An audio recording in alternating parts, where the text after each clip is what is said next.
I am governor of the great state of Louisiana, and I am running for president of the greatest country in the world, the United States of America.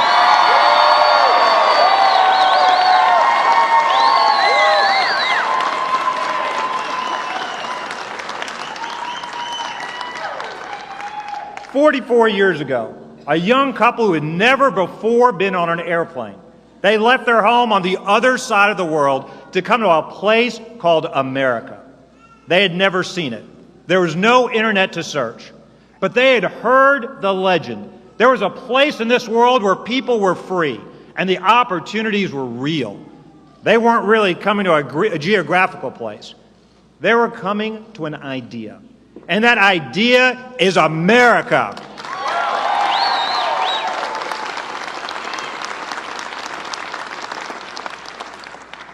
To them, America represented all that was good in the world, where you could get ahead if you worked hard and played by the rules. A place where what matters is the content of your character, not the color of your skin, the zip code you were born in, or your family's last name. My dad grew up in a house without electricity, without running water. He was the only person in the family to get past the 5th grade. He and Mom, they came to Louisiana because they believed in America. And when they got here, they found that the legend was true. They found that the people of Louisiana accepted them. And they found that America is indeed the land of the free and the home of the brave.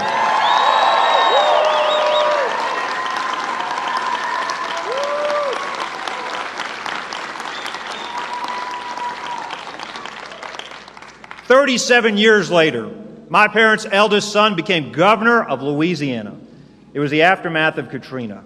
Our economy was locked in a downward spiral. Our biggest city was reeling. For 25 straight years, more people had left this state than had moved into it. Louisiana was in big trouble. So we had to make big changes. We had to believe in Louisiana again, and that is exactly what we did.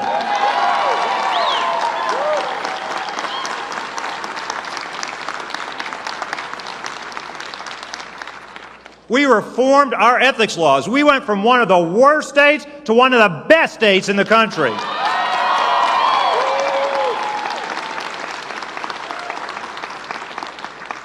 We privatized our outdated government-run hospital system. We reformed education with nearly 100% charter schools in New Orleans. And now we have statewide school choice because every child deserves an equal opportunity for a great education.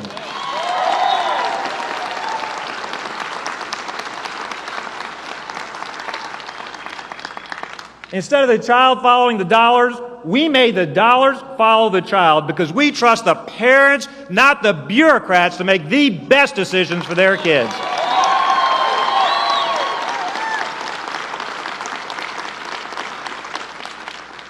We did what they said could not be done. We shrank our government. We cut our budget by 26%. We cut the number of government bureaucrats by more than 30,000. Now, it wasn't easy. The big government crowd fought us every step of the way. They protested. They filibustered. They even took us to court, but in the end, we won.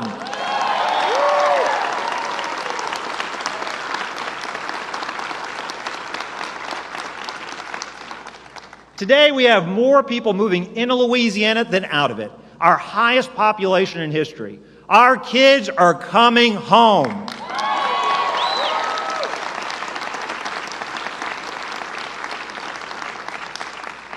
And now we have more people working than at any time in our state's history, with the highest incomes in our state's history. A job for your family, a paycheck in your mailbox. They're the ultimate proof that your state is doing things right.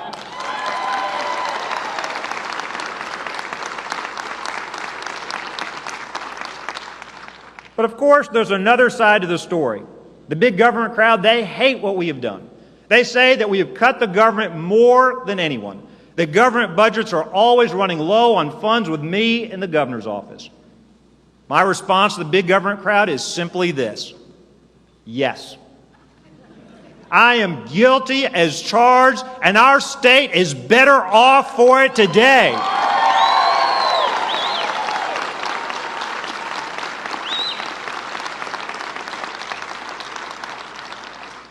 It's time for the folks in Washington to admit the truth. You can't grow the economy and the government at the same time. It is an either-or choice. Now, Hillary Clinton, she wants to grow the government in Washington. We want to grow the real economy out here in America.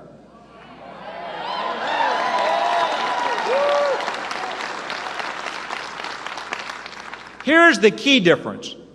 Democrats evaluate success in terms of the prosperity of government. We define success in terms of the prosperity of our people.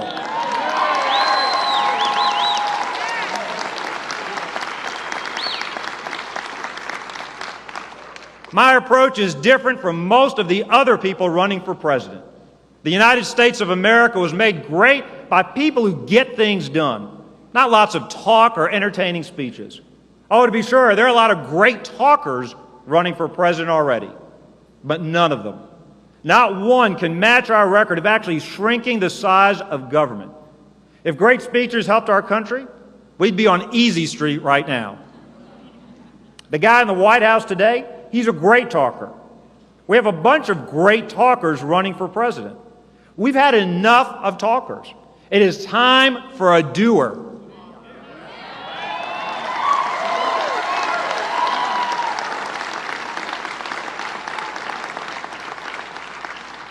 I'm not running for president to be somebody. I'm running for president to do something.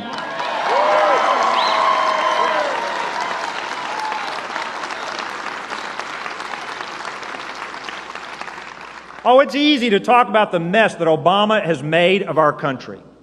Every American knows about it. Every Republican candidate talks about it.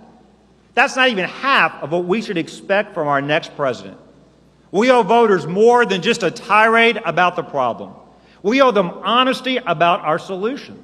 I will do the things that you cannot do in Washington. I will say the things you cannot say.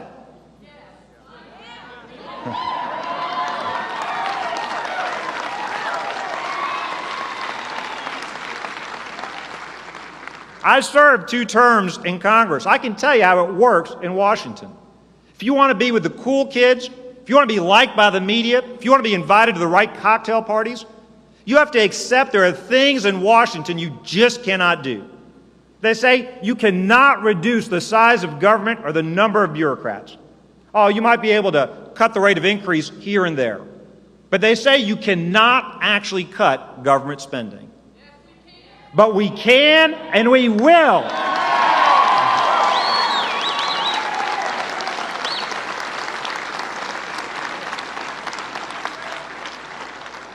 They say the $18 trillion national debt can't really be addressed. It's just a part of doing business, so it's better not to talk about it. But we can and we will.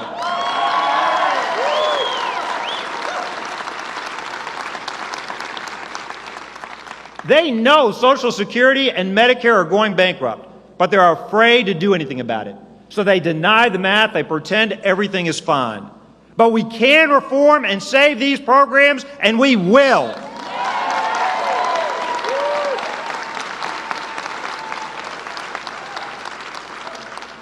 In Washington, they say term limits is a quaint idea that we are naive to believe in.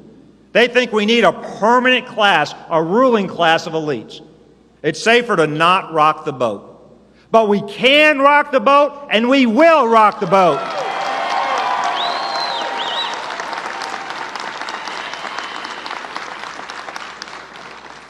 In Washington, they know the voters want the border secured, but they refuse to do it. But you and I can, and we will secure our border.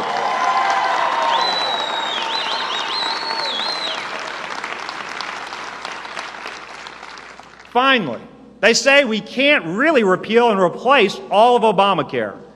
But I'm the only candidate who has written a replacement plan, a free market plan that focuses on reducing costs.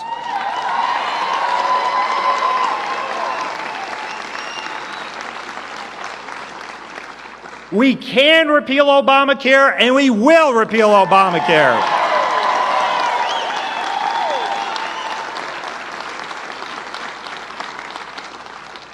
But today's Republican Party in Washington, D.C. has been beaten into submission. It is increasingly afraid to speak the truth. It's time to say what everybody is already thinking. The emperors in Washington, they're not wearing any clothes.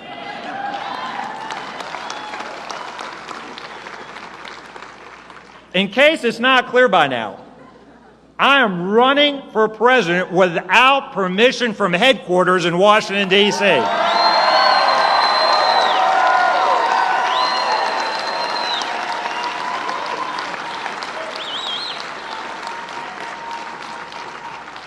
But rest assured, I am tanned, rested, and ready for this fight.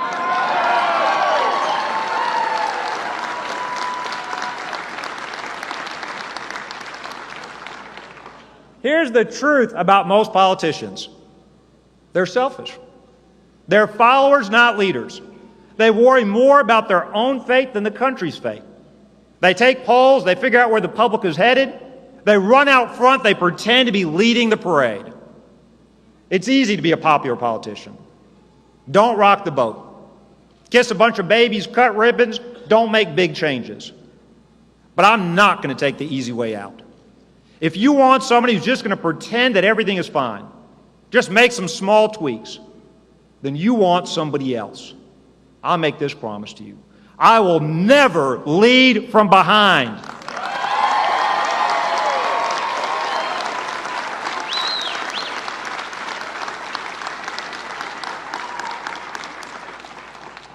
I know that some believe that I talk about my faith too much, but I will not be silenced.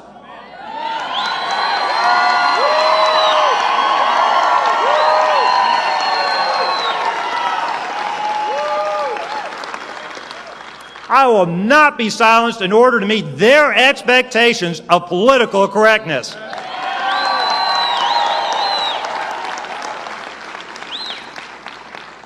They don't seem to accept the idea that you can be both intellectual and Christian.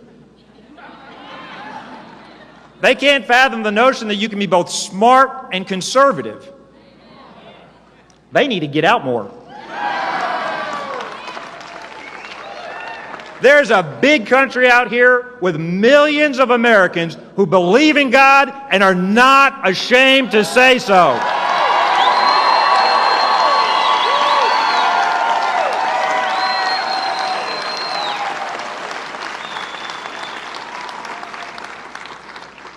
I'd be wary of a president who didn't seek wisdom from the Almighty. I don't know about you. I've met many smart people who lack wisdom. Yet Christianity, it is under assault today in America. The liberals, they have forgotten their history. Religious liberty is not some quaint notion from the past. It is fundamental to our freedom. That's why it is protected in the First Amendment to the Constitution. I want to say this slowly so that even Hillary Clinton can understand this. America did not create religious liberty. Religious liberty created the United States of America.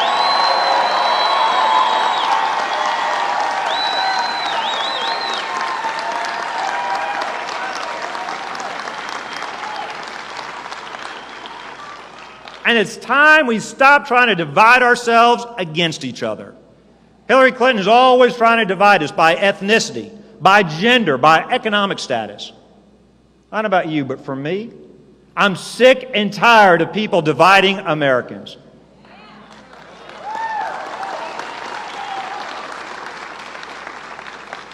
And I am done with all this talk about hyphenated Americans.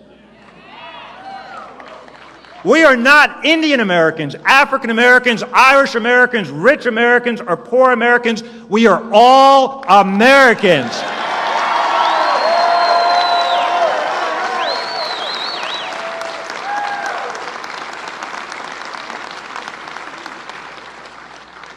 And while I'm at it, here's another thing you're not allowed to say, but I'm going to say it anyway. We cannot allow people to immigrate to our country so they can use our freedoms to undermine our freedoms.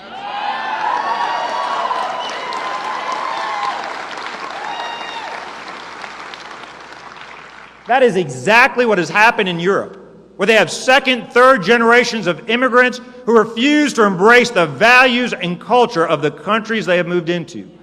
We must not let that happen here.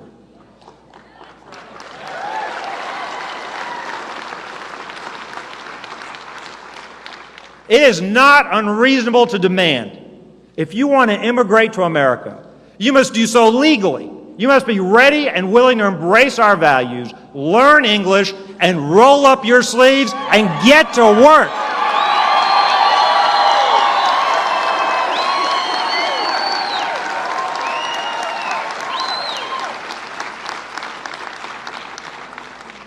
Now let's do something different. Let's actually tell the truth about our political situation. Yeah, that's right, it is a mess. Republicans must stop being afraid to lose. If we try to hide who we are again, we will lose again. You've heard Jeb Bush say that we need to be willing to lose the primary in order to win the general election. We're going to help him do that.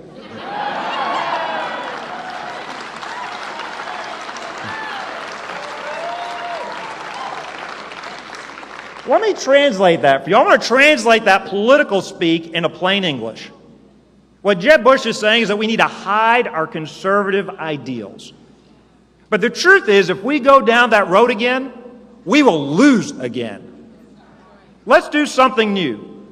Let's endorse our own principles for a change. Let's boldly speak the truth without fear.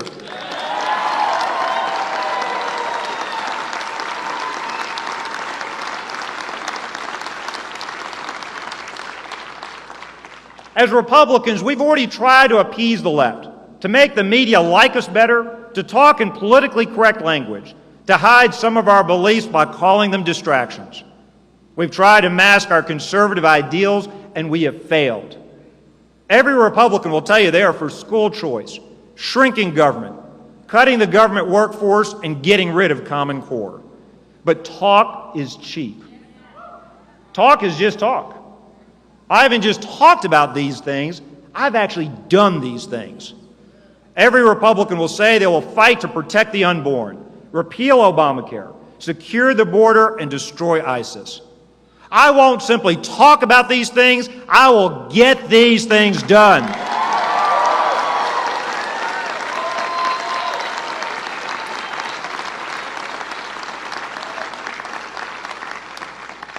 It's time to level with the American people. This president and his apprentice-in-waiting Hillary Clinton are leading America down the path to destruction, economically, culturally, and internationally. But the most devastating thing they've tried to do is redefine the American dream. Instead of the dream being to have opportunity and freedom to control your own destiny, to make your own way, their dream is for the government to take care of you, to make people dependent on the government. We want to guarantee equality of opportunity. They want to guarantee equality of outcomes. The simple fact is, they're trying to turn the American dream into socialism. Now, the folks in Washington, they may call that the American dream. Out here in America, it's not mine either. Out here in America, in the real world, we call that the European nightmare.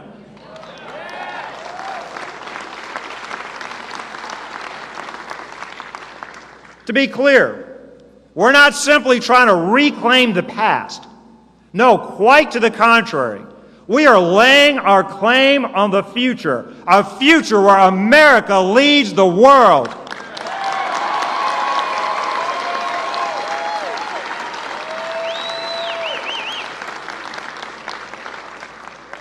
This is not a cause any of us can resist. It is our destiny, it is our mission. As America goes, so goes the world. We are the light of freedom in a dark world. And it's time we started acting like it. I will not be intimidated from talking about the fact that radical Islam is evil and it must be destroyed.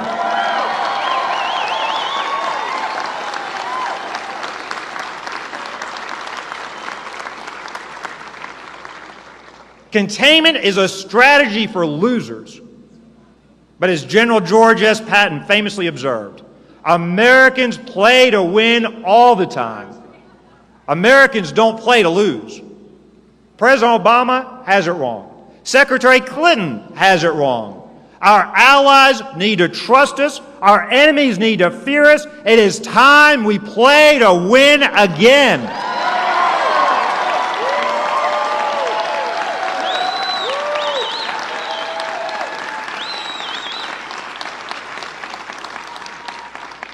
As president, I will have 4 objectives. I will secure our borders.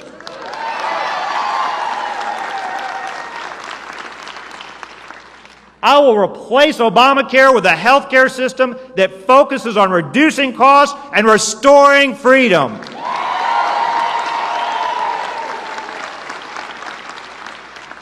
I will grow the private sector economy by shrinking the size, scope, and reach of the federal government.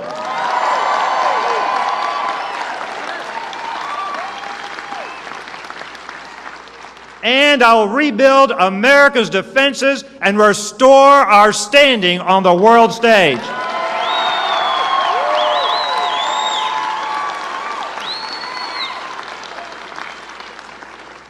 I'm not asking you to simply join my campaign. I'm asking you to join a cause. If you're looking for a candidate who will politely manage America's descent into mediocrity, I'm not your man. But if you are chasing a dream, looking for a land where the people are free and the opportunities are real, I am asking you to believe.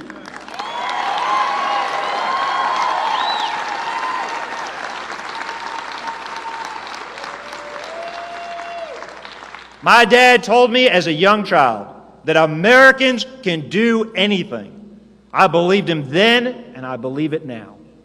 I know in your heart you believe it too. I am asking you to believe again. Believe in what we can do. Believe in what America can do. Thank you. May God bless you. May God bless the United States of America.